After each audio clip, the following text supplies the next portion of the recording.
Anak, tandaan mo ha, mahal na mahal kita ha. Pati kami lahat ha.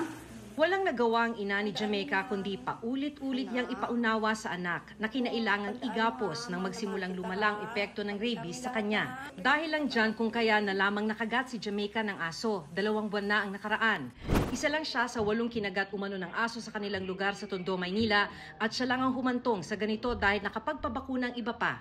Pumanaw ang 13 anyos na si Jamaica 12 oras mula nang siya'y ipasok sa ospital. Maaring naiwasan daw sana ang mga ito ayon sa veterinaryo ng Manila City Hall kung wala silang shortage ng anti-rabies vaccine para sa mga aso at pusa.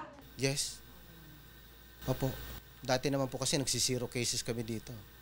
Talagang intensive po talaga yung vaccination namin noon. Dahil umano yan sa isang Mandanas Law kung saan pinasasagot sa lokal na pamahalaan ang pagpondo sa maraming serbisyo kabilang ang pagbabakuna sa mga hayop.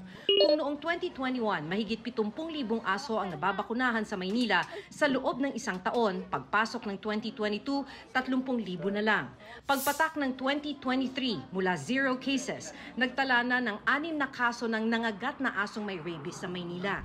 Kung hindi pa binababa yung Mandanas Law, nakakakuha kami ng counterpart sa Bureau of Animal Industry. Mapili na po kami sa City Hall, pati nga sa city budget namin.